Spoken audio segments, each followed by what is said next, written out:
So great. So I am Ross Yelsey. I'm an associate director of admission and financial aid here at Columbia Journalism School. I'm also an alum of the program, the MA program specifically. So I know what it's like to be a journalism student myself, and I know how exciting it is to be here as a student, to get out into the city and learn reporting from some of the best journalists and teachers in the world, and getting out into one of the most exciting cities in the world to report on all sorts of different issues. So it's a really amazing kind of one of a kind experience that we do offer at the Columbia Journalism School. So I'm happy to talk more about this time in this particular session about how to put together a strong application if you're thinking of joining one of our programs in the future at Columbia. And I'm really happy to do this conversation at this time of year. Right now, it's nearing the end of September, which means that there's still about 2 months, a little over 2 months for sure, for all of you if you're thinking of applying for any of our programs this year. As you might know, our deadlines for our MS program, our PhD program are going to be in December 15th, and then our MA program January 5th. So there's a good amount of time, based on this conversation we're having and future events we'll be hosting, to get as much information as you may need to put together a really good application. If you're thinking of, how to best write those essays, who to ask for recommendations, all that. It's not going to be hopefully a really stressful kind of rush to do all that, since there's plenty of time now to work on all those aspects and to ask us questions in future sessions too, if we don't get to all of the key questions you have today. And just to give you a sense of what we'll be doing today is I will be going over some of the key aspects of the application, kind of understanding how to navigate that, and kind of best practices for what kind of things to maybe consider as, your writing samples, work samples, and also in terms of your essays and other materials you'll need to provide for the application. Some things we won't talk about as much in this session, and we'll have sessions coming up soon, will be about educational financing. I know a lot of people are curious about scholarship opportunities and all of that. And just bear in mind that we'll be having a separate scholarship application for people who are applying to our master's programs and who want to be considered for financial aid if they're admitted. We won't get into the details on that because we would probably be here for about 4 hours if we went into everything in one session. So my colleague, Edwin Isaac, and some of my other colleagues will be hosting sessions coming up soon about the financial aid process and how to fill out that scholarship application, which isn't quite live yet. So don't worry if you haven't seen that on our website or in the application itself. We'll be notifying people very soon once that's open, and there'll be plenty of time, many weeks, several months, to get that application also filled out and completed in order to be potentially considered for financial aid from Columbia as well. So stay tuned for that. And I know 2 weeks ago now, I did a session called Where to Begin, which is about, how to identify the right potential program for you based on your goals and interests. So we won't get into as much about the differences between all the programs in that granular way as I did in that session, but I'm happy to say the video for that is available now. So if you wanted to revisit that, I just put that in the chat. So if you wanted to go to that link, there's a video of that full conversation, which talks more about the MS, MA, data MS, PhD, dual MS in journalism and computer science, and gives people some pointers on the differences between them and how to consider which one might be the right fit. So hopefully if you didn't get to go to that a couple weeks ago, you'd be able to revisit the video. We'll also have a returning kind of version of that session in November as well, a live version. So if you want to come back for that, we'll go into more of that and take some questions during that session too. But today, as I mentioned, we're going to talk about the application itself. So I'm going to share my screen in a moment. I'll go through some of this, and then we'll have some time at the end for some questions you may have that I can get into in kind of the last 10 minutes or so of the session. So 1 second here. I'm just going to share my screen. And so here we go. So yes, application tips. So we're going to go over all the key aspects. I know some of you may have started your application now and are getting your head around the application itself and kind of understanding what the different components might be for the application. Some of you maybe haven't started with the application. That's totally fine. If you're just beginning this kind of conversation today, as I mentioned, there's plenty of time to kind of dive into the application, learn about what's in there, and to begin, the process of putting together a good application for one of the programs here at Columbia. I'm really happy also to say one thing is, as you might have seen, the application fee itself is no cost this year. So you can apply to any of our degree programs, our master's programs, or our doctoral program free of charge in terms of having an actual fee to submit that application. So it's really exciting, part of our Dean Jelani Cobb's Access Initiative to help make it more reasonable and kind of, accessible to be able to apply to our different programs and potentially join, one of the world-class schools for journalism in the world. So just to go over some of the key things that we'll talk about. So I'm going to go over the essential application materials now. I'm also going to talk about how to prepare a strong application, just some, key pointers for that. Talk about those application dates again, so people kind of have a sense of how much time they'll have. And again, and now that we're at the end of September, there's still a good amount of time for everybody to really take in this advice right now and to, work on the different aspects of the application without hopefully feeling too rushed in the process. And then I'll answer some kind of lightning round common questions that we get. So hopefully we'll answer a lot of the key things we get asked, day after day here. So you'll have a good understanding of some of this, the policies and other kind of best practices for the application. And just to give you a sense, if you open the application this year, this is what you'll land on right away when you open a 2025 application for admission. And this is kind of what you'll see.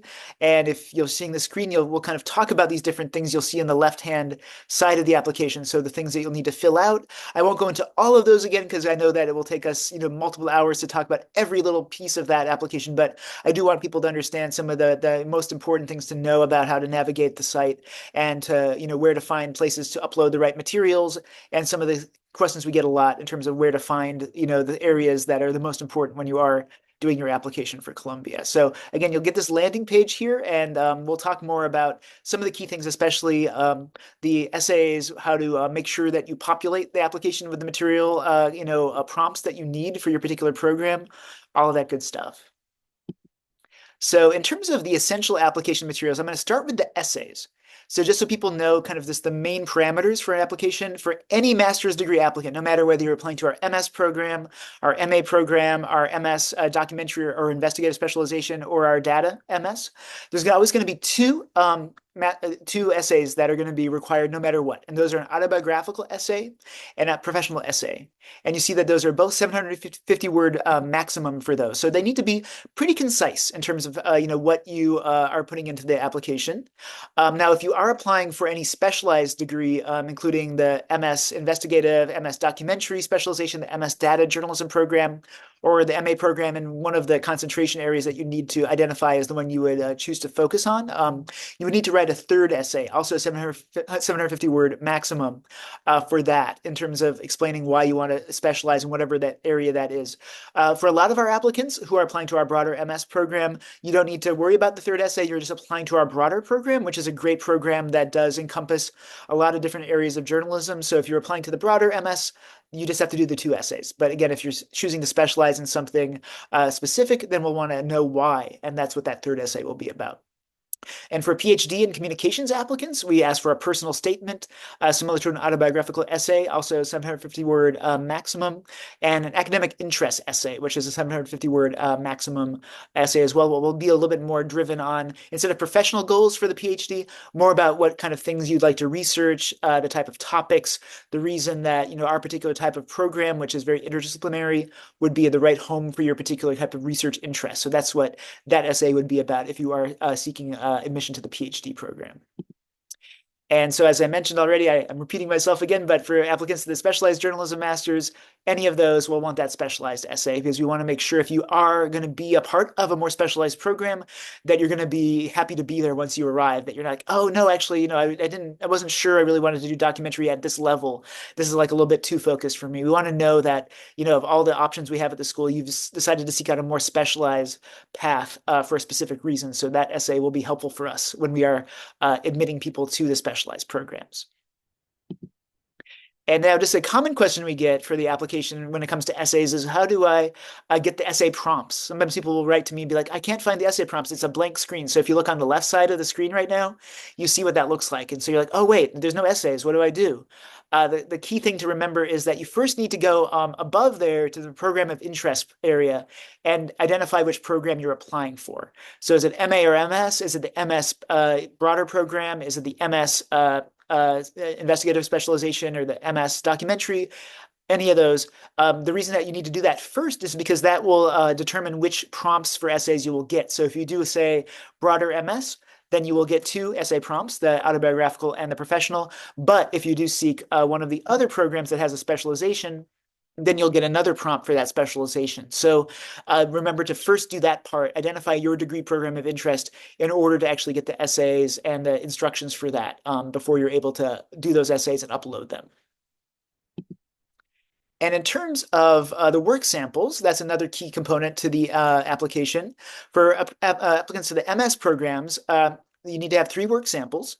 And the nice thing about the MS program that people hopefully will know now or knew already is that the MS program doesn't necessarily require that you've done professional journalism work to be eligible for admission to that program because it does build all the fundamental skills a journalist should have. So it's really there to start people from scratch if they need to learn essential skills in terms of reporting, writing, other multimedia storytelling methods, all of that. So the MS program does ask that you have work samples though. And so you might be concerned if you are coming from a different background to the MS program, oh my gosh, I don't have journalism samples to provide. Is that okay?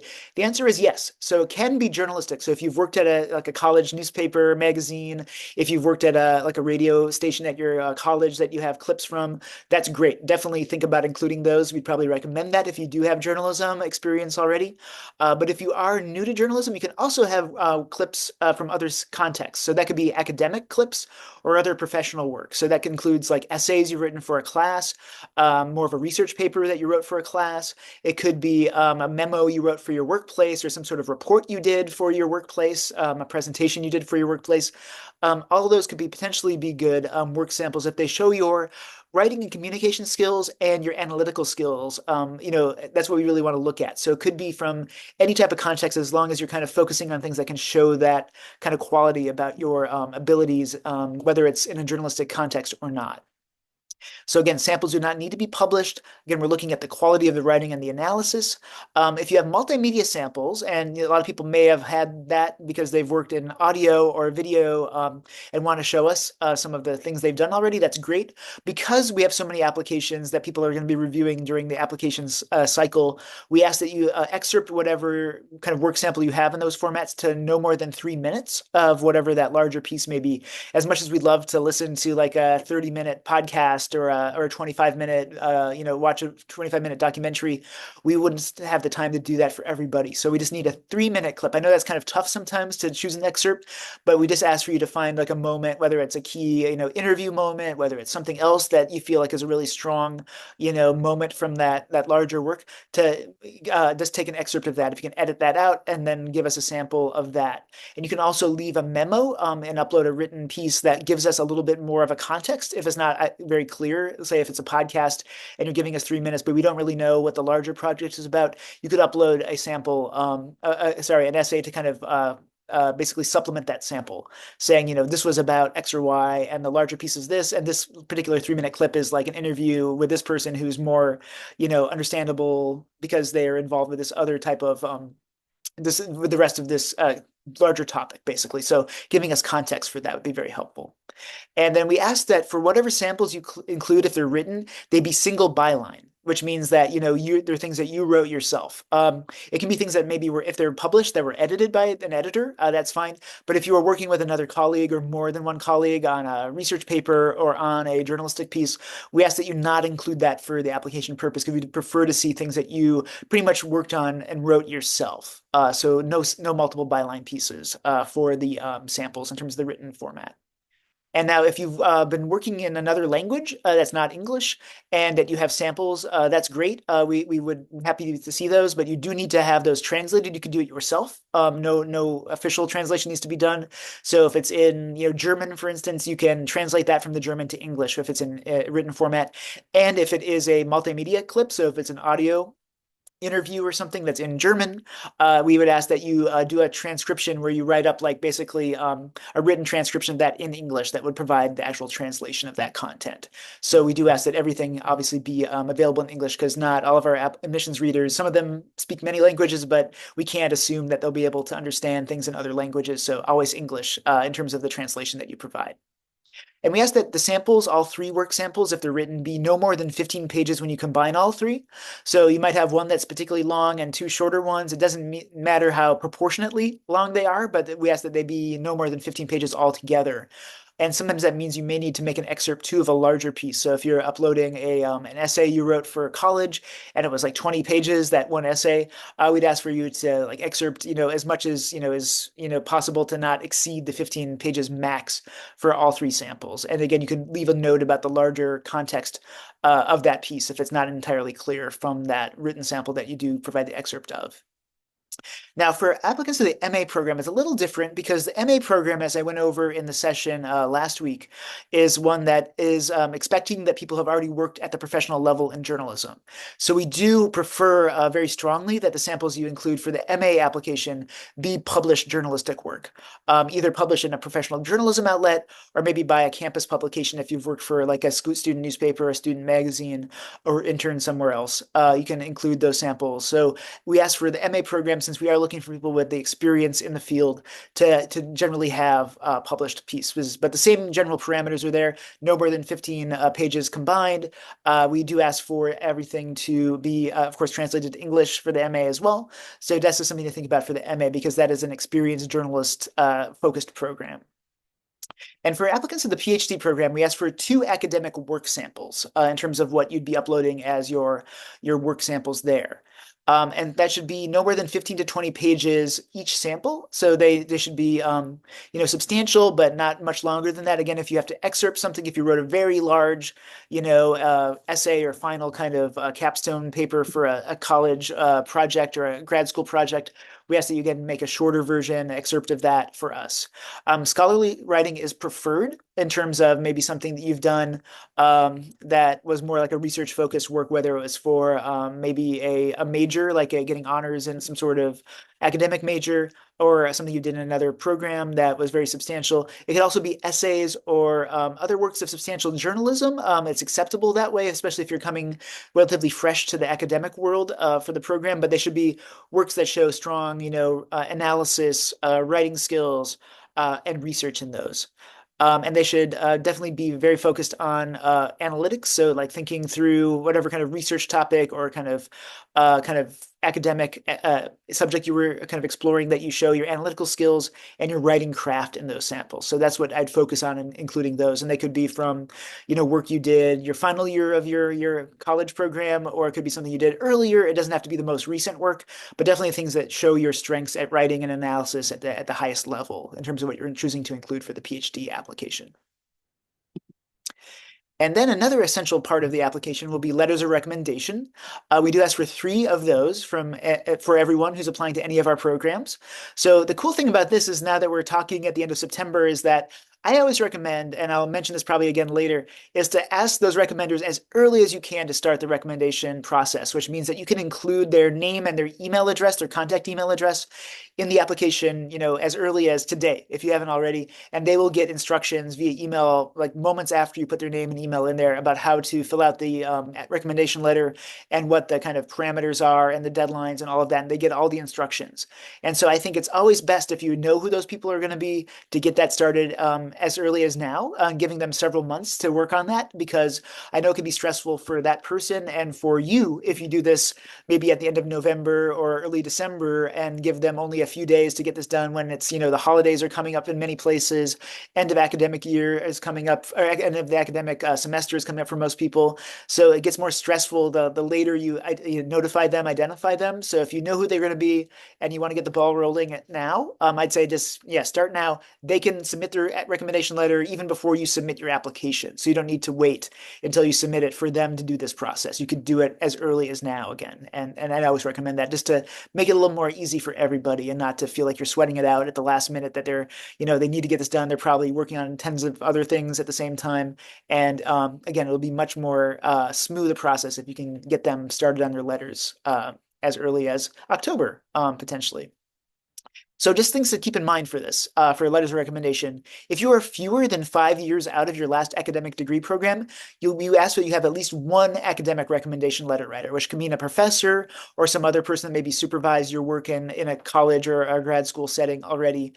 So that's something we do ask for. So if you're more than 5 years out of your last academic degree program, you could select an academic letter writer. It's not required in the same way, but it's not, frowned upon. So it's definitely fine if you do do. But if you're more than 5 years out, we don't require it in the sense that you have an academic letter writer for that. And then we ask generally, aside from that, that they'd be either professional supervisors or academic supervisors or teachers in terms of the people you're asking to do recommendation letters. We ask that we do not request letters from colleagues, people kind of who have similar roles in an organization as you, or family friends. Sometimes people have people who are like, oh, my uncle's writing this for me, or my neighbor says that I'm a really good person. I'm sure that's very true, and it's nice that they're able to do that, but we ask that not be the people you usually ask to do the recommendation letters. We prefer as people who know your work either in an academic or professional setting and have been able to evaluate it either as a supervisor or a professor. So that's why we ask for that as kind of the general kind of requirements for who we want as recommenders for our applicants. And so these are going to be, again, people who could be able to evaluate your work that you've done, whether it's scholarly work or professional work, and can write about your potential to succeed at Columbia in the journalism program. And so some people ask, these people aren't necessarily journalists or they're not journalism professors. Is that okay? Totally fine. If they are, that's great. So again, it's perfectly great if these are people that have some relation to journalism, but it could be a professor of chemistry. It could be a professor of law. It could be a supervisor in a job that is not related to journalism. We just want to hear about their take on your strengths, what you would bring to Columbia, and your potential to do well in a journalism program, even if you're coming from a different type of background academically or professionally to our program, to just tell us a bit about why they think you would do well at the journalism school. So that's what we look for basically in a good letter writer for an applicant. Again, just reiterating, they do not need to be journalists or journalism professors. If they are, again, perfectly great. But if they're not, don't worry about that. You don't need to, be concerned if they're people from a different background. And I already said this, so yeah, select your letter writers as soon as possible so you can have more time for them to get their letters in and not to stress them out and stress yourself out. And we ask that if they are, your recommender is working at an institution of some sort, like a university or college, or even a workplace, that you use their kind of official email address, whether it's an edu, .edu type of address or a .com address at some sort of business that they're part of. We ask for that just so we can kind of help this vet that they're, actually the people who are at these organizations you say that they work for. So if they have like alternatively a Hotmail address or a Gmail address or something like that, we prefer that if they are working at some sort of organization that they use that organizational email. So put that in as their contact email address in the application. So that way they will get it there, and that's where it will come from when they submit the letter. We also ask if they do have an official letterhead. Sometimes they don't, and that's not, a deal breaker. But if they do have an official letterhead, whether it's a school or a workplace that they're part of, if they can use that too when they do put in their letter, we do recommend that. Although it won't be like fully required, but it is very much preferred if they can do that too. And then another part of the application for everybody is a resume. That's not too complicated, I hope, in terms of just usually a 1 or 2 page document that gives us a bit of an overview of your professional and academic kind of highlights up to now. So we ask that again, it not be more than 2 pages. It could be just one. Again, we don't need to have an exhaustive list of everything that you've done in your life, whether it comes to like small internship details or things you did maybe at a high school level. As much as that's I'm sure very interesting. We just ask for the highlights that are kind of easy to read and to kind of get the kind of general sense of your story from a more clear and more concise type of resume. There's no specific format in terms of like a style guide for the resume, but we do ask that this be very easy to read and not too convoluted, not too dense, not too overly designed that there's a lot of just like stuff that's kind of hard to navigate on it. So the more clear it is, the more easy to read it is, especially for people who are probably looking at applications on computer screens or tablets. That would be much preferred. So again, super small font probably wouldn't be, appreciated. Super kind of hard to read font wouldn't be appreciated. Things that have a lot of over kind of styling that make it very hard to kind of just understand what's going on that page would not be appreciated either. So again, not deal breakers, but again, if you're thinking about it, clear and concise, I think are the things to think about for that. And just offering the key academic and professional highlights that you have so far in your career. And then another big thing to think about as you're putting together your application is transcripts. So we do ask for academic transcripts from everyone applying to our different degree programs, whether it's master's programs or doctoral programs. And basically the thing to keep in mind is we need copies of the transcripts of all your academic work at the college level and above. So that means like if you've gone to get a bachelor's degree or its equivalent, we ask for, all of the transcripts related to anything at the bachelor's or equivalent level. If you've done graduate level work, if you've already got a master's, if you're in the process of getting a master's or some other type of graduate degree, we ask for the transcripts from that work too. So some people apply to our school with an MD or a JD or a PhD already. And so if you have that kind of work under your belt, we need those transcripts as well. And so this will also include, if you're just thinking about kind of planning to get these documents, this includes like summer programs. I know sometimes people do like a summer study abroad that's run by a different institution than the one that you generally go to. Sometimes you do a summer program at a different school just for an enrichment experience. That's great.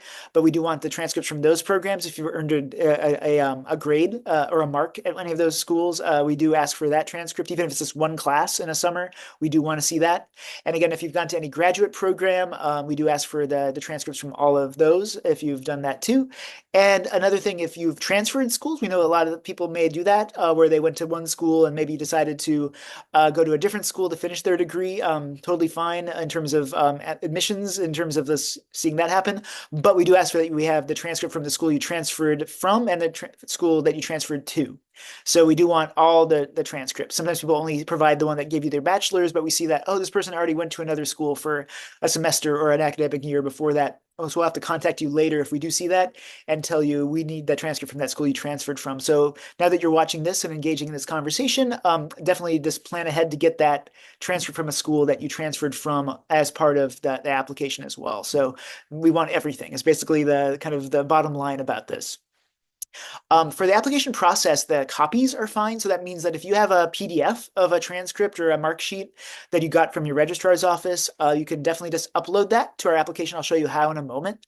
If you have a scan of like a document that you had like in paper format and you scanned it in a scanner, you can include that as well as like a screenshot of that, or maybe you took a photo with your phone. As long as it's legible and there's nothing too kind of fuzzy about it, that will probably be fine as well. And so for admissions purposes, just keep in mind that the copies are fine in terms of what we'll need. But if you are admitted to our school and decide to enroll, this is later down the road, we will ask for official versions of all those transcripts. This means those would need to come directly from whatever those schools are to our schools without you being a middle person kind of providing it yourself. So for the admissions purposes, though, if it's a copy you have in your possession, you want to upload it, that's totally fine. One thing to keep in mind for that, though, is it needs to have your name for sure on that, whatever that transcript copy is, and the name of the institution.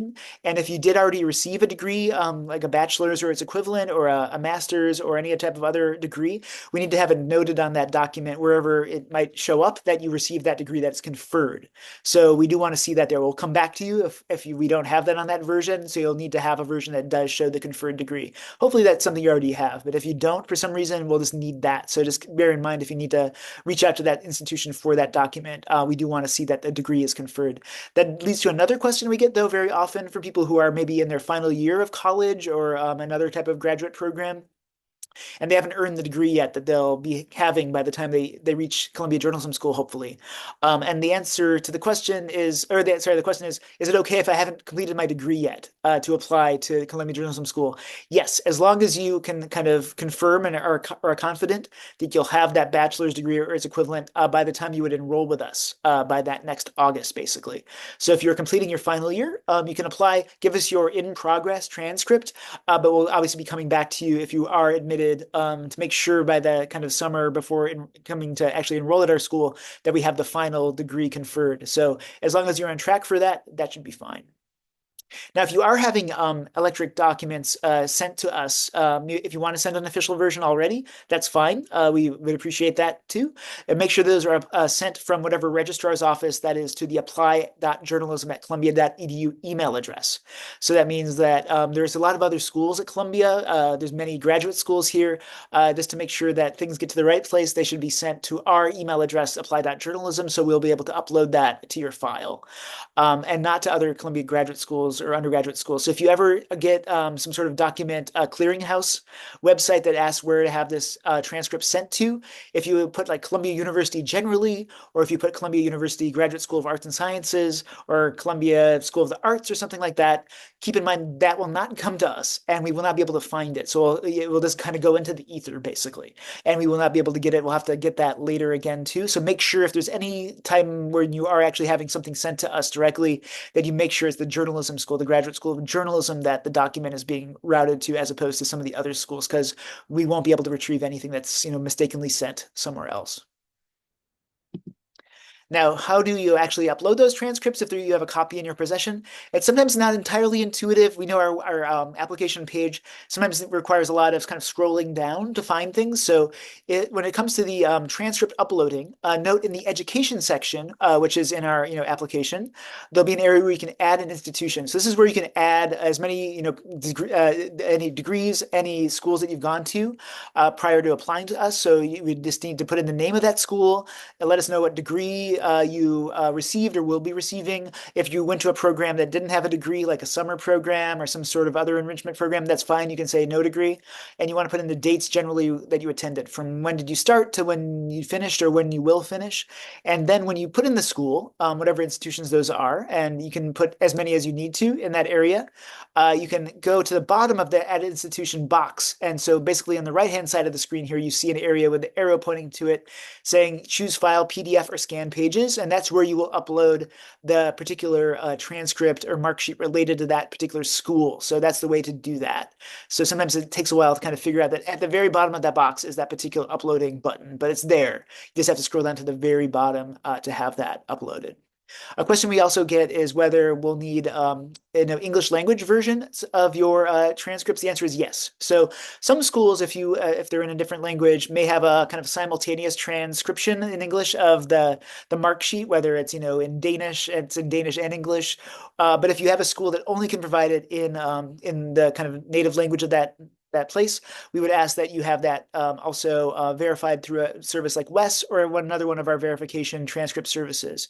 So that way we can actually just make sure, confirm that the marks say what they say, understand what the degree actually is, and all of that. So that's what we would ask for people who are going to schools that are not in the US and not English language.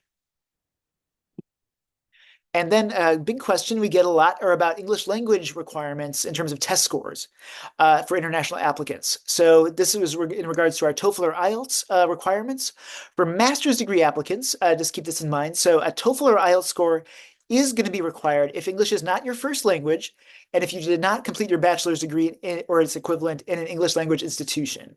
So just to pull a country out of my hat, just randomly, I'll say if you are from Korea, and if Korean is your first language, and you went to a school that was Korean language instruction for your undergraduate program, then we'll need a TOEFL or an IELTS score from you.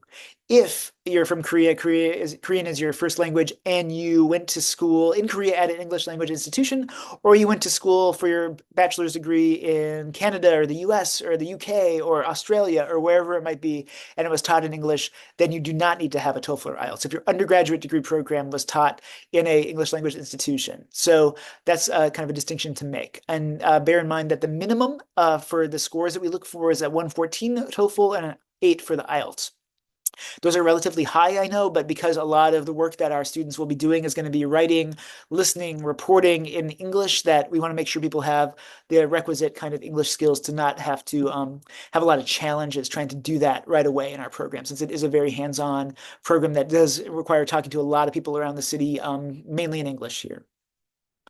For PhD applicants, there's an important distinction, so keep this in mind as well. So it's a little more strict in terms of the requirements for the TOEFL or IELTS if you are applying to our doctoral program, because our doctoral program is a program that, of course, is a very intensive academic program in English, doing a lot of reading books and books and books in English, also doing research in English and writing very, substantial, research papers and eventually a dissertation in English. So we do have a bit more of a strict policy. So the policy for the PhD program for this is that a TOEFL or IELTS score is required if English is not your first language, and basically it's full stop after that, because it means even if you completed your bachelor's degree or an advanced degree in an English language institution, we still want the TOEFL or IELTS score if English is not your first language. So going back to the example I did for the master's degree, it's more strict. So if you were, say, from Korea, Korean is your first language, and you did your undergraduate degree, even in the U.S. at a school here at the University of California, for instance, we will still ask for a TOEFL or IELTS. I know that's a little strict, but it is the requirement now for the program. So if you do need to take the TOEFL or IELTS, there's plenty of time to schedule a test date still between now and December. So please do that if it looks like, based on what I'm telling you, that you do need to take it based on your particular kind of language background and your education background in terms of what your first language is and whether you've studied or not at an English language institution for your undergraduate degree.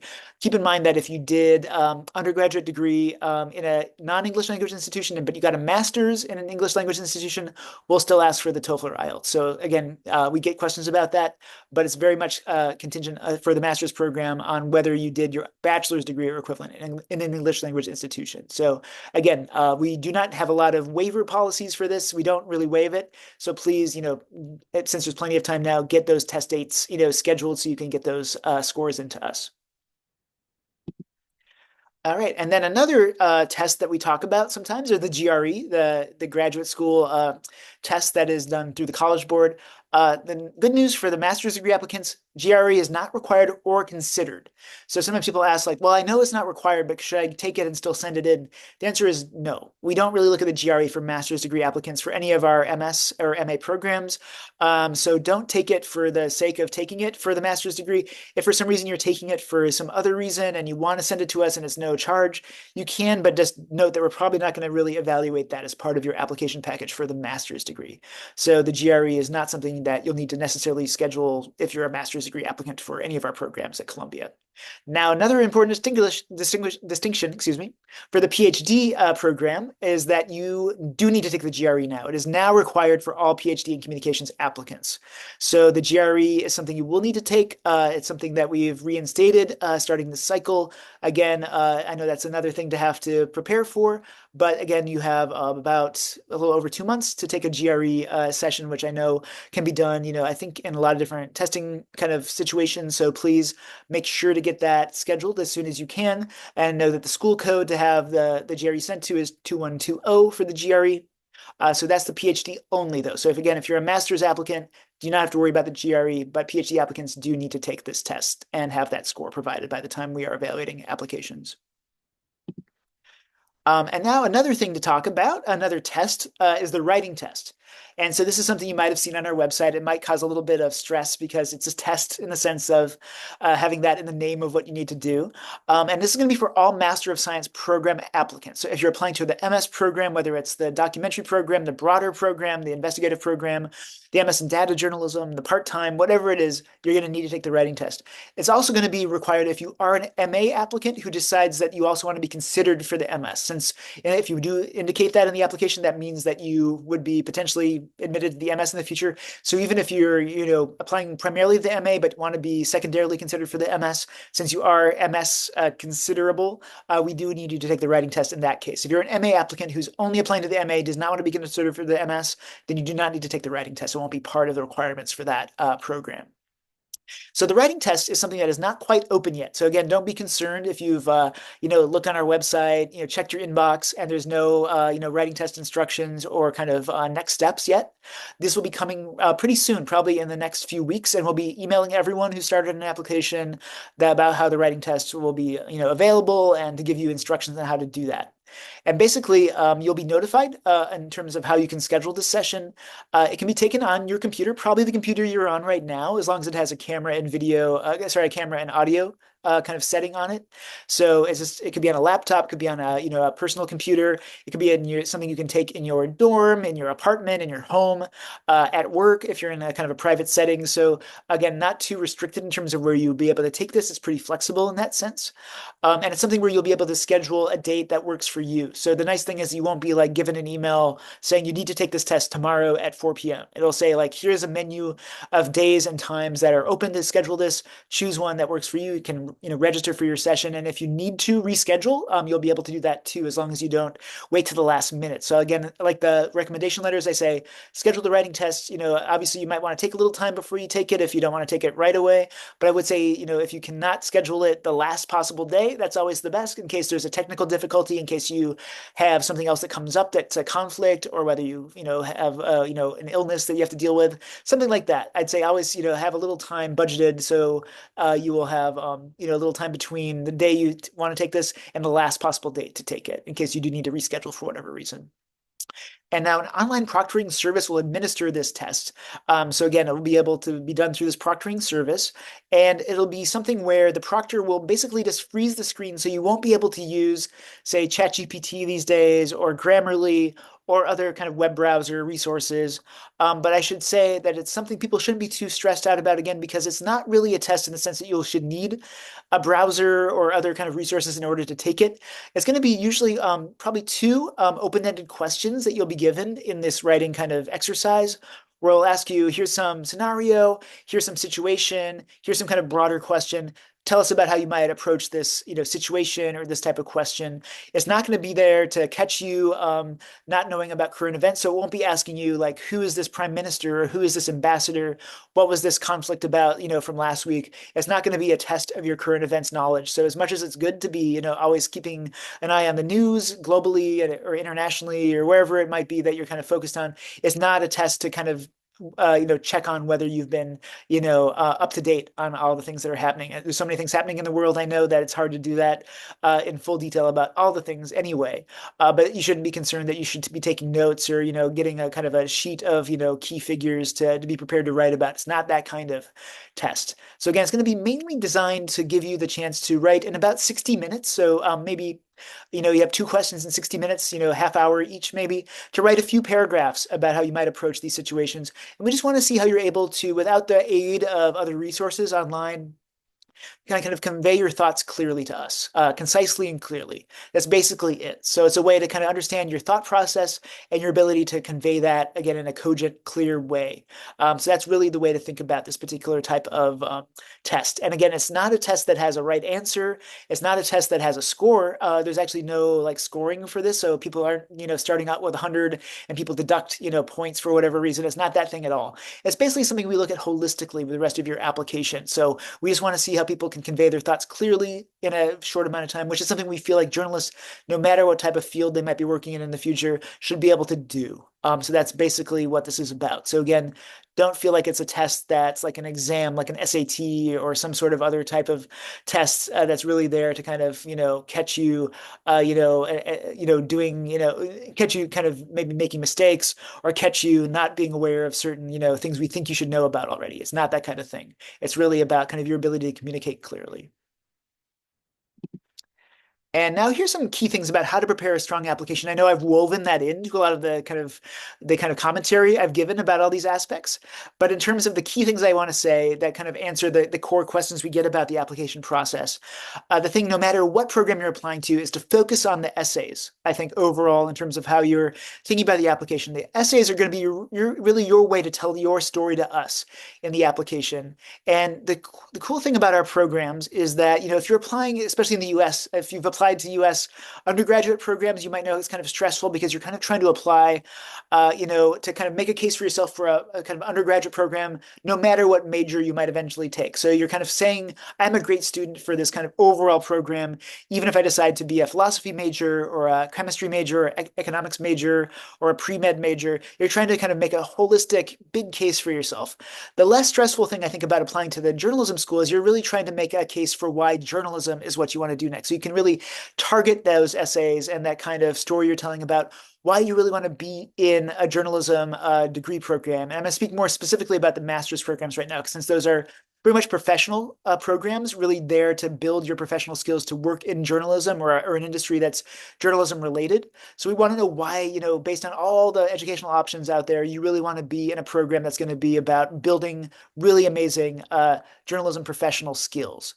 And so you can't change your major at the journalism school. You're going to have the chance to explore a lot of different areas of journalism, whether it's audio, investigative, writing, video, broadcast, all of that is going to be available at our school, but you can't change out of journalism. You're always going to be doing reporting here. You're going to be doing professional level work, no matter what medium you might be wanting to be in here. So we want to know, even if you've never done journalism before, why you see yourself, wanting to get this particular very unique, kind of education, which is very hands-on again and very reporting focused. So let us know why you're drawn to journalism, even if you're new to it. If you've already been working in journalism, you can tell us about why you've been drawn to journalism already.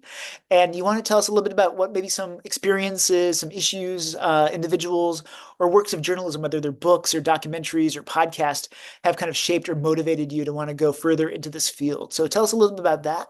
And this is a great place in terms of the application to make an impression to the application committee about who you are, because unfortunately, because we get so many applications every year, we're not able to interview all of our applicants face to face and talk to you about why you want to come here. So this is a great way to kind of use your own voice and to tell us about some experiences, again, individuals in your life, issues that really motivate you, and give us a sense of what makes you tick. And I know it can only be 750 words or less for these essays. So again, you have to choose, something, maybe really hone in on one experience, one individual, one, event in your life, or maybe a couple. But you want to kind of just focus our attention on maybe something you really want to share about yourself in those essays. And I'd say for the professional essay, I would definitely make a case for why you want a very hands-on experience. I've used that term a couple times, I know already, hands-on. All of our master's programs will be from basically day one, sending people out into the city to do reporting and getting stories. So it's really exciting if you want to do that. And so we want to know for sure that if you are admitted to our programs, that you're kind of excited to do this, that you're ready to go, that you're going to up for that particular type of challenge. So it's a very, again, hands-on experience where you're going to be expected to be a reporter basically from day one through graduation here. So if that excites you, hopefully it does, you can tell us about why that is. So we want to make sure if someone's admitted to the school, they don't get here and are like, oh gosh, I actually don't really want to do reporting. I really want to do more creative writing. Totally great if you want to do creative writing, but our program is going to be much more focused on reporting-based writing and other multimedia kind of types of storytelling. So again, we want to know that you want to go out, report, talk to a lot of people around the city, go to communities all over the city to learn more about, individual lives, issues that are taking place in different parts of this amazing kind of metropolis while you're here. Another key thing to say, as I mentioned about recommenders already, I already kind of reiterated ad nauseum the advice to get your recommenders already kind of established as early as you can. But on top of that, I would say also make sure you choose recommenders who know you well. So definitely, we want people who have detailed knowledge of your work and your potential and can write pretty detailed, compelling letters of recommendation for you. As I said earlier, they don't need to be journalists necessarily. If they are, that's wonderful, but they don't necessarily have to be. But sometimes people sometimes have maybe somebody that they know kind of tangentially who's very well known, whether they're a journalist, a professor, some sort of academic, or somebody very, influential in some other part of the world. And maybe you had an internship and you met them once or twice as part of that internship, or you were in a 400-person class and you were in their class, but they had like several TAs and you never really talked to them that much directly. I would say don't choose that person just because they're very well known and highly regarded if they can't really write with much detail about you specifically. Sometimes we have people who do that and then they get this recommendation letter. It's kind of like, oh, this person, I think I know them. They seem like they're pretty good. I can't really say much more. I haven't had much time to meet them, but I'm sure they'll do well. That's not that helpful for us. So I'd say, if it's someone who's lesser known in the terms of like they're not a household name, that's totally fine. I would say I would err on the side of the people who have the most to say about you, even if there are some notable people that have some kind of slightly adjacent knowledge of you because you might have been in a meeting with them once or were in a very large kind of class that they taught. So I'd say definitely the people who have the most detail, again, choose them. For work samples, again, choose pieces wisely in terms of what you're going to put in the work samples. You'll have the 3 work samples to choose from for the master's program. So again, we want to definitely look at your depth of analysis in terms of what you might be exploring in whatever that sample is, and then the writing and storytelling skills. So, whatever that is, if it's for MS program, it can come from a lot of different contexts. So I would include, again, the most, deeply thought through, reported or kind of written kind of story that you have. And if it's multimedia, similar kind of thing, just in that kind of format. Is it really a deep story that you did in audio or video? Is it going to show us, that you've really been able to kind of go to a pretty kind of high level in terms of your storytelling or kind of narrative skills in terms of what that is? For MA applicants, again, we definitely want to see work that has been published or is of that kind of high level quality. So MA is a program that does expect that you have professional, reporting skills and complex kind of writing skills already. So we do want to see that for the MA program. So definitely choose those samples, especially if you're applying to the MA program. And it's not a problem if the stories that you feel like are your best or the samples you think are your best are not your most recent ones. If they are, perfectly great too. But people sometimes ask, oh, I did some really great story, but it's like from 2021. Is that okay? Should I just include the one I did like last week? I would say definitely it doesn't matter about the recency as long as the sample that you include is a really good example of your potential, your abilities kind of at their highest level. So don't feel concerned that you might be using something that's not your most recent work. But if it turns out your one of your deepest, most, compelling works was from last month, totally include that. So again, no problem if it's new, but if it is something a little older, don't feel hesitant to include that as a work sample just because it's maybe not your most up-to-date piece. And then the key deadlines that you should keep in mind, I mentioned this at the outset of our meeting. December 15th is the deadline for the MS program, the full-time, part-time, all the specializations therein, the MS in data journalism and the PhD in communication. So still over 2 months to get an application together. I hope this, gets the ball rolling for a lot of you just to think ahead about what you'll need to put together for the application.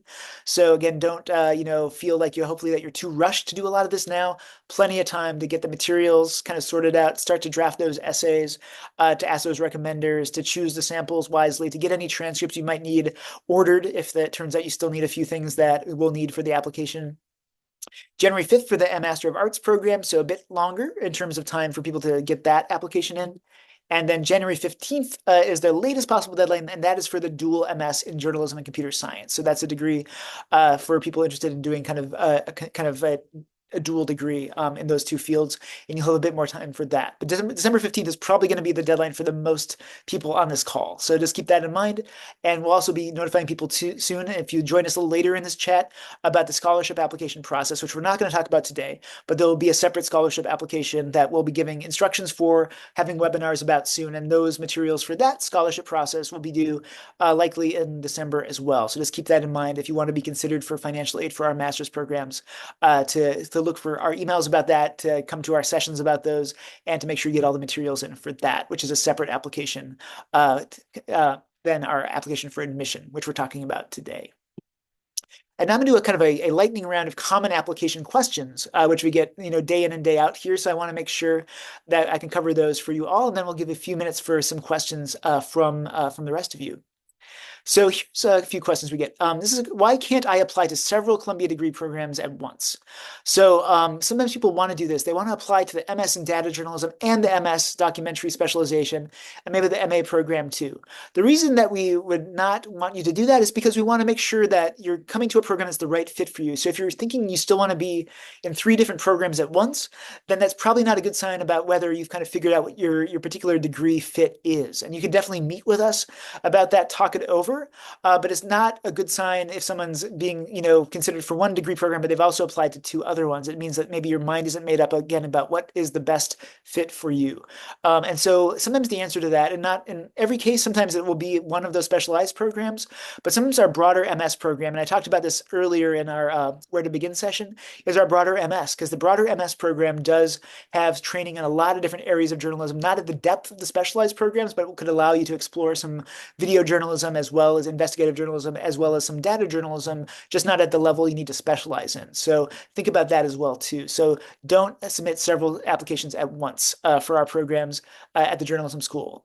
We just would like to see one, and that gives us a good sense of confidence that the program that you're applying to is in your mind the program that's the right fit for you. And then in terms of what makes for a strong MS application.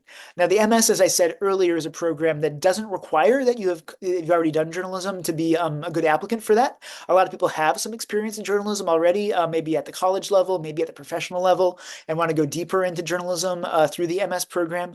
That's great, but if you are coming into it from a different type of academic major, or you've been working in law or a nonprofit world or in medicine or social work or whatever it might be, and you want to come into the MS program, that's great. great. But of course, the question is, what makes for a strong application in those contexts? I would say generally knowing what the program is about and letting us know that you're really up for the challenge of the MS program, which, as I was saying a couple times, I said hands-on probably like 20 times, I think in a row earlier, is that it's a very hands-on program that's going to expect you to go out and be a reporter throughout the entire time you're in the MS program. So that means you're going to be getting on your bike, walking, taking the subway, taking the bus to different areas of New York, getting people to talk to you on all sorts of different topics, getting to learn how to do audio, video, broadcast reporting, written reporting, all of that through doing it as a real kind of reporter all day in, day out. So if that excites you, let us know that that's, excites you and why, because we want to make sure again that it's a kind of program that won't kind of catch you off guard when you get here and be like, wait, I wasn't expecting to do this. I thought I'd be more in the library,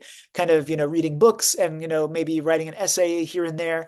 This is a program that's definitely got, time in the classroom for sure and time on campus, but it's going to be primarily a program that's going to send you out into New York and expect you to do reporting and to get stories on different deadlines. So it should be exciting, I hope, but make sure that we know that you're up for that particular challenge. And if you have some areas of journalism that you're interested in, let us know about that and why. If there's some faculty that you've read up on who teach at our school, let us know about maybe some people you hopefully would want to work with. You don't have to necessarily follow through on that, but to let us know that if there's an audio professor or a magazine writing professor or an investigative professor or professors that you really would like to explore the medium with, let us know about that. So we have a sense that you're connecting the dots already and letting us know, that this is kind of the right place for you. And you're very curious about kind of learning about how to be a real reporter and actually learning by doing the work of a real reporter at the time you're at the school. So again, we just want to make sure people are really, going to be excited to do this type of very specified professional hands-on program. I promise I won't say hands-on anymore. And now another question we often get is what makes for a strong MS documentary or MS investigative or MS data application? So those are specialized MS programs. So in those programs, we want to make sure that if you are choosing those very kind of focused types of curriculum, that you really want to do that particular area of journalism above all. So tell us about that in that third essay for sure, about why it is that if you want to do investigative work, why you want to specifically do that kind of reporting, which requires doing a lot of intensive information requests, interviewing, trying to bring wrongdoing and corruption to light, and spending a lot of time, sometimes, going in directions that don't always bear fruit, but, having that tenacity and that real kind of dogged interest in doing investigative work.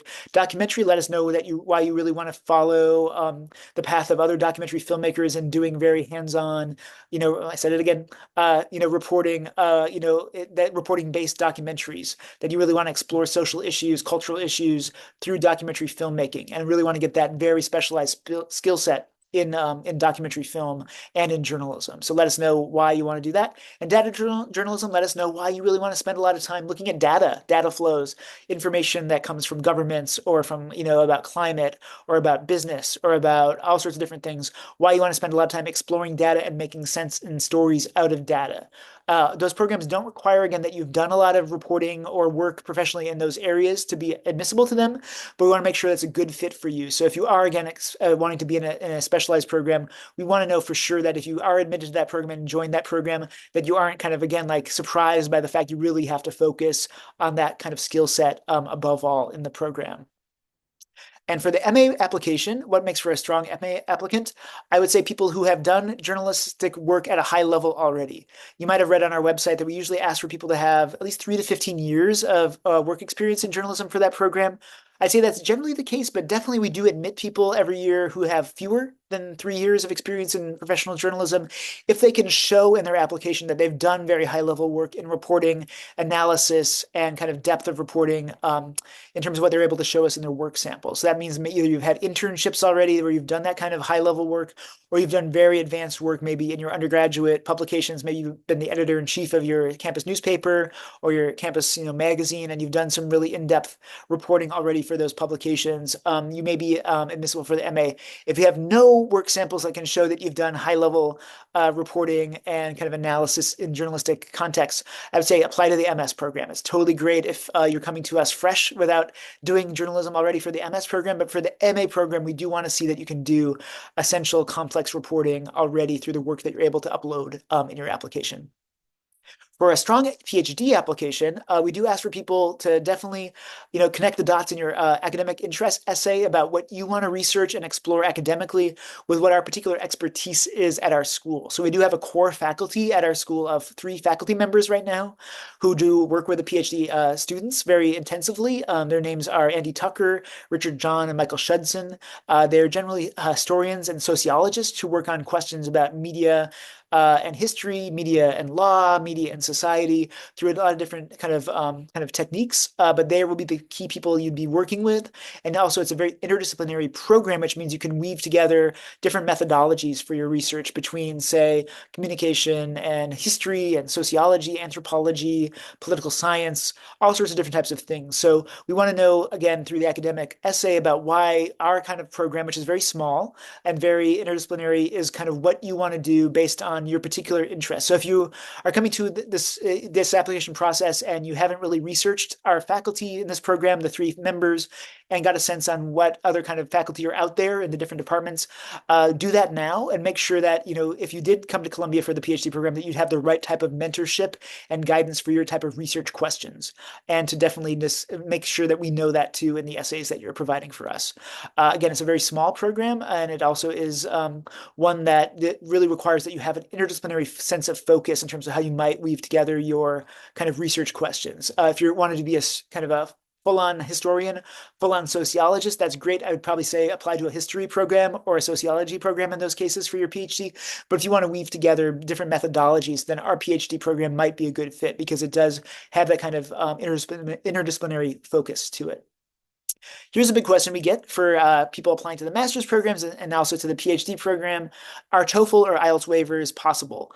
No. I know that sometimes people hold out hope about this, but if you do not meet the criteria to not have to take the TOEFL or IELTS that I outlined earlier, you do need to take this test, either one or the other tests, by the time you are submitting your application. So by the end of December, we would need a TOEFL or IELTS score submitted from you. So just make sure you're getting that scheduled. We do not waive that for the different criteria that I provided. So again, if you are required by the basis of our kind of overall outline requirements, you will need to take that TOEFL or the IELTS exam. A question for the PhD applicants that we are now getting that we have the GRE back. Are there waivers for the GRE? Answer is no. So again, you'll need to schedule a GRE if you are applying to the PhD in communications program, even if you have a master's already, even if you have 4 master's degrees, even if you have another PhD and you want to apply, we do need a GRE score at this point. It's the policy for all applicants for the PhD in communications program. So you do need to get a GRE score to us if you want to be considered for admission to the PhD program. A question that follows up on that is that, do you need to have a master's degree to be a PhD applicant? The answer is no. So if you only have a bachelor's degree or equivalent, you can apply to the PhD program. I just thought of that as I was going through here. A question I kind of answered already is, what do I do with work samples in other languages? Again, you can translate that yourself if you wish to. So if it's in Portuguese or in Italian or in any other type of language, you can do that translation. You can run it through a system if you need to translate it to English. That's fine. It doesn't have to be like a certified translation for work samples. You could do that in whatever way that makes sense for getting us an English version of that. Here's a question we get a lot, as I talked about earlier about transcripts. It's kind of a, do I really need to have a transcript of a 1-class summer program I did, 10 years ago or 5 years ago?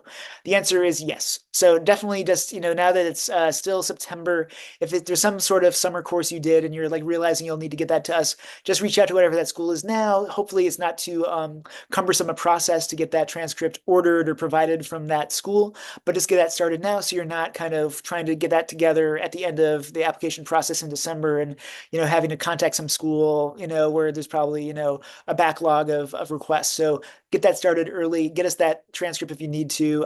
So because we will be noticing it and we'll be asking for that later. And so it's something you just can get done now so you don't have to deal with it later, I would say. A question about whether you can upload or link to longer work samples than are the ones that are requested. The answer is yes. So if you do have like a longer podcast that you're excerpting from, or a longer research paper that you're excerpting from, you can give us the excerpt for sure. We just want the excerpt in terms of the sample. But in the multimedia area, you could put a link maybe to the longer piece, or put a URL or whatever you might want in the document that is there for the excerpt, to let people know if they wanted to read or listen to or watch the longer piece, they could find it there. It's not required that you do that, but if you'd like to give people the option to look at the larger piece, you can do that. No guarantee that they'll have the time to do it, however. One second, and I think a few more questions to go through. So a question about whether if someone is admitted to the MS program, if you applied to the MS program, the broader program, can you later request a change into the specialized programs like the investigative program or the documentary program? The answer is no. That we don't really have an opportunity to then, request a move to a specialized program. So if you are thinking about whether you should apply to a specialized program, come to our webinars that are coming up soon about those programs. Come to our other sessions. We can talk more in detail about your goals and determine whether a specialized program makes sense for what you want to do. But if you feel like the broader MS, which is very flexible in the sense that you can explore a lot of different areas of journalism in it, is the best fit, we can talk more about that. But I would say definitely make your decision as you apply about whether you want to be in a specialized program or want to make a case for being in a specialized program at that point. But we won't be able to do that later if you are admitted, say, to the MS broader program, in the spring. So think about it now. Talk to us now about that. Same for the MS in data journalism, any of those programs, the MA program. Come to our webinars, come to our drop-in sessions that we'll have, and we'll talk more about what's the right fit for a particular person based again on your background goals and kind of what you hope to do at Columbia. A question that's kind of similar, but a little more flexible usually is whether someone, if they're admitted to the full-time MS, can you move to the part-time program if it makes sense for you a little later as things develop in your life, or go vice versa from the part-time to the full-time? The answer is possibly.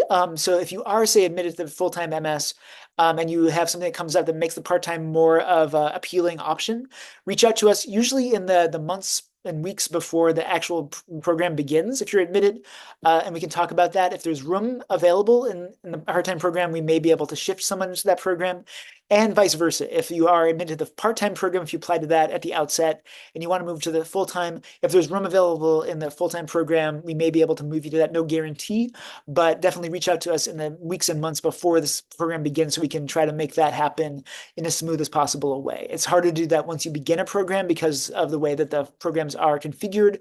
So definitely think about that. If you're admitted to these programs, reach out to us if you are considering a switch at that point.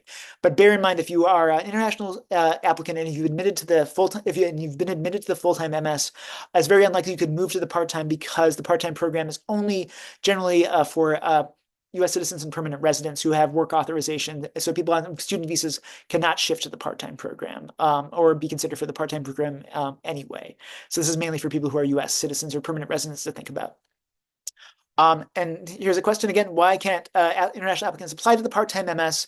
That is because the part-time MS is not open to people who are on student visas. And so that means that you'll need to be in a full-time program to be on a student visa. So that means apply to the full-time programs, the full-time MS, MA program, the MS in data journalism, totally fine. Just know that the part-time program, if you're an international applicant who doesn't have some sort of special work visa that would allow you to do this program, you should not apply to the part-time program. So yeah, the vast majority, 99% of our international students at our school are in one of our full-time programs here. And then I mentioned earlier that MA applicants can mark a box to be considered for the MS program. In what cases should people do that? I'd say if you are maybe still not sure based on your, maybe your work background on whether you'll be admissible to the MA, if you're kind of maybe only have a few months or you're finishing college right now of journalism experience, which is a little bit under what we usually ask for the MA in terms of work experience in journalism, but you really want to be in the MA program in one of the subject area concentrations, I say don't hesitate. Don't feel like inhibited from applying to the MA. Make a strong case if you can for that. Show us in the work samples that you have done some complex, ambitious reporting already. And then it may be possible that you could be eligible for the MA. But if you want to mark that box to be considered for the MS, that's a great way to potentially, be admitted if the committee feels like someone's better suited for the broader MS, because it does give some more essential skills, gives you more flexibility. mark that box, and that way you wouldn't need to, again, apply to multiple programs at once. It gives you kind of a way for the committee to have some freedom to decide if an MA applicant feels like they would be better suited for the MS. They can just admit you to that, and that way you're admitted to the MS. You can potentially come to Columbia Journalism School just in a different program in those situations. So the MA does have that nice box there. And also bear in mind, if you apply to one of our specialized MS programs, like the documentary, investigative, or data programs, that the admissions committee could also decide that, based on the application materials, based on the things that the applicant is saying, that they would be better suited for the broader MS. And in those cases, that person may also get a letter from us saying you've been admitted to the broader MS, not the specialized program. So you don't need to have like a backup application to the MS program if you are applying to an MA program or any of our specialized MS. It may be something that the committee may decide to do on its own, and that way you could be admitted to our school just for the broader MS, which is a great program, again, to give you a lot of opportunity to study a lot of different aspects of journalism at our school. And a question, this should be something I answered already, but am I automatically considered for CJS, Columbia Journalism School Scholarship, when I submit my application for admission? Answer is no. That's why you do need to pay attention to when we do give you instruction on how to do the scholarship supplement and CSS profile, which are going to be part of the scholarship application process.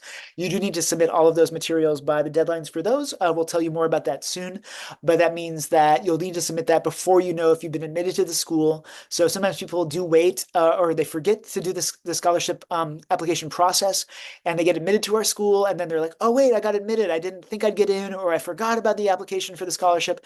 Do you mind, can I still submit my scholarship application now and then be considered for it? Answer, unfortunately, will be no. So you'll need to get the scholarship supplement materials in and that whole application process completed by the deadline, which will be before we do make admissions decisions. So just make sure you do that. Obviously, we do have a good amount of scholarship that we do allocate every year. The only way to be considered for it for the MS program and MA program is to submit the scholarship supplement and application, because that will be necessary for that. So if you forget to, if you don't do it, we won't be able to consider you later, as I was saying. So that's a lot we went over, I know, quite a lot. So I appreciate people's patience going through all of that. I know I've probably gone over the time that we need to be here, but if you have a few questions, I could take a few in the chat. So 1 second, I'm just going to make the chat possible. I'll take about 5 minutes to answer a few more questions. So please put that in and direct those questions to me. If your question takes many paragraphs to ask, I probably won't be able to answer it today, but we can talk in another session coming up too. Question about context for writing samples. Yes. So if you have writing samples that are for a research paper or for a publication that maybe isn't totally clear. So if you're excerpting a writing sample for the MS application or even for the PhD program, and we don't quite understand what it's from, maybe write just a few sentences at the top of the document saying, this is for a research paper I did for my college class, or this is for a workplace report I did on X or Y. Let us know a little bit about that, especially if it's probably not going to be clear to us if we don't know kind of about your background already, about, where this is coming from. So definitely put that in. Sometimes people also ask about formatting their work samples. If sometimes you've done a published piece on a website, and if you try to PDF that from the website, it looks really junky. Like it has the formatting's bad. There's like a big ad for something that mushes out the text, and it's really hard to read. I'd say in those cases, please just maybe put the text in like a Word document or a Google Doc and PDF it and upload it there. You could put the URL to the actual published site that way. But if it looks bad in terms of what it looks like when you try to export like a website story that you've done, feel welcome to do it in like a text document and provide the link to that story there. So it's easy for us to read, and also easy to check on what the actual published story looked like. For the question about the dual degree in journalism and computer science, if experience at a newspaper is helpful for that, certainly, yeah. Any experience anybody has in journalism will be helpful. It's not going to be required for MS applicants for any of our MS or MS kind of related programs. So we don't require it, but it certainly will be helpful. So if you can show us that. For the dual MS with journalism and computer science, the main things we'll be looking for in that application is a background or competence in computer science already, or something that's related to computation. So that usually means for the dual MS that you've done either computer science as a major or minor, or if you've worked in some sort of very coding and computer science related profession already and have those skills, you can show us that you have. So that's going to be the main thing to make sure that someone would be admissible for that program, because it does require that you jump into a graduate level in computer science at Columbia starting from day one there. In terms of question here about format, formatting for essays and other writing samples. There's not like a general guideline or a requirement. I'd say, without saying it has to be this way, I'd say like at least maybe 1.5 spacing would be preferable, maybe double spacing. You can make the font, anything that's probably going to be legible for someone to read on a tablet or on a computer. So I'd say 12 point is good, maybe 11 point, and using fonts that aren't too hard to read. So anything that's kind of a traditional font, like a Times New Roman or some sort of sans serif font that's not hard to read, would be appreciated. Like dense kind of fonts and very small fonts won't be appreciated. So again, we're not requiring that, but just think about what's kind of probably going to be the easiest for people who are going to be reading these like on a computer, on a tablet, in a large volume. So just thinking about that would be helpful. But this clarity and easy to read will be the things to think about for all the documents that you might be uploading. Let's see. Let's look at a couple more questions here. So, question for MS applications. This is a good question. This person is wondering whether audio or visual samples are mandatory to apply for the MS programs. You need to show that you have multimedia experience. Absolutely not. So it can be 3 writing samples. We don't expect that people have done necessarily audio, video, broadcast work, photography before applying to the MS program. So we will not be requiring that. It can be 3 written samples. And again, it can be 3 samples that are not journalistic if you're coming fresh from a different type of background, professionally or academically. So you do not need to have it in any other types of formats. But if you do have multimedia samples, you're more than welcome to upload those if you do have them, but you're not required to have them at all for the MS program. So don't feel concerned if you have no experience yet in audio or video to apply to the MS program. Let's see. Again, international student that did a year in a program in New York, do you need to do the TOEFL?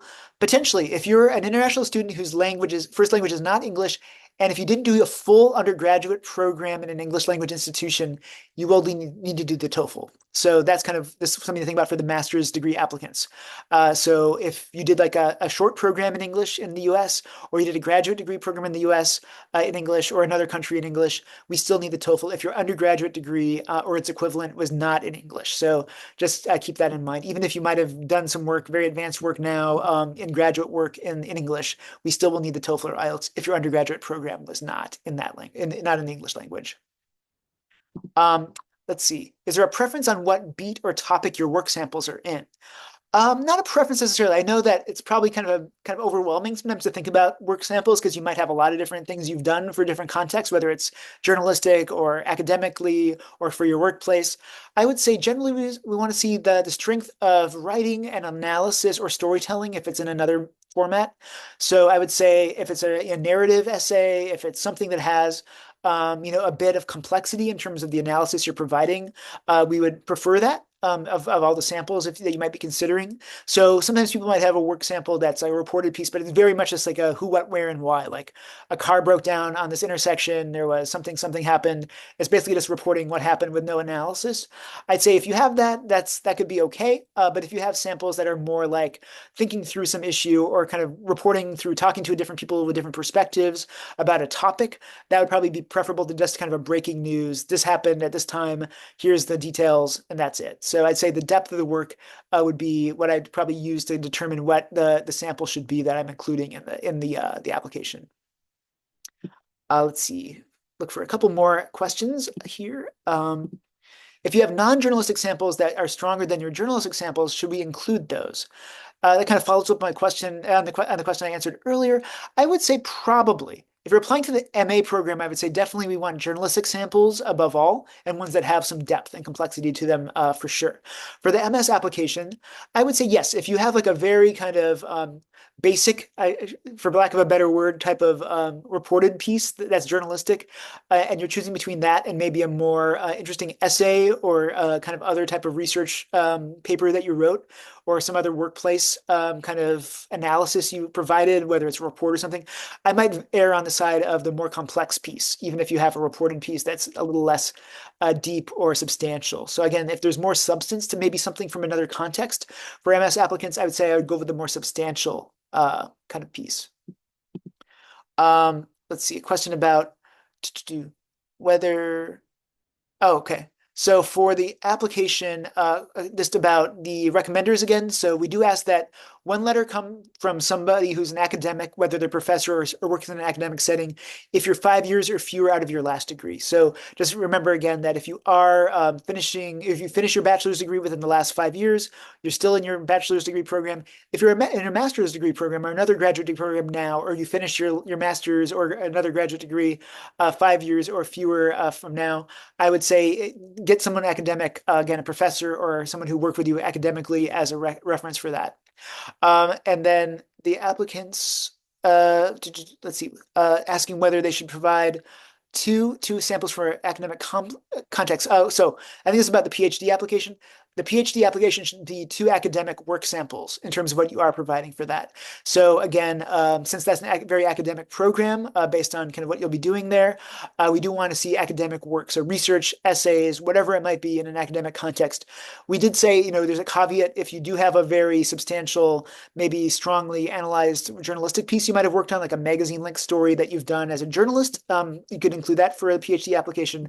But we do want to have something that will show your strengths or abilities in the academic type of writing for the PhD program. 1 second here. A question about somebody who might have done like a graduate level program after they finished their bachelor's, but didn't finish that degree. They left that degree after the first year. And it's a degree that's not related to journalism. Do you need to still have the transcripts from that program? Yes. So everything under the sun that you've done academically, undergrad and above, we do want the transcripts, even if you didn't end up finishing that degree, even if you only spent like one class in whatever that program is. If you got an academic mark in whatever those classes are or that one class was, we do want those transcripts. So again, spend this time now, between now and December, just tracking those down if you need to. I know it's a little bit of a hassle sometimes to get that one transcript from some school that maybe you haven't, been in touch with for a long time. We do need that. So just get that done now. We won't be bugging you later. So it's always as good to get it under kind of off your plate as early as you can. Let's see, one more question I can take right now. How should international students get official transcripts to us in case the schools that you went to do not send electronic degrees? That's a good question. This is a question hopefully that won't come up until someone's maybe admitted and chooses to come here when we do need the official transcripts. But just planning ahead, if you do go to some school that for some reason doesn't have e-transcripts, a service that provides electronic PDF transcripts or other types of electronic delivery methods for transcripts, we can ask for those samples and those transcripts in those situations to be mailed to us through the old-fashioned UPS, DHL, postal service to our school. If that's the only way that can be done, we have sometimes people in those situations, that's okay, but that's how we'll work that out. Let's see, a question, I'm gonna take two more. A question, if you went to middle school and high school in the US, do you still need to do the TOEFL for the PhD?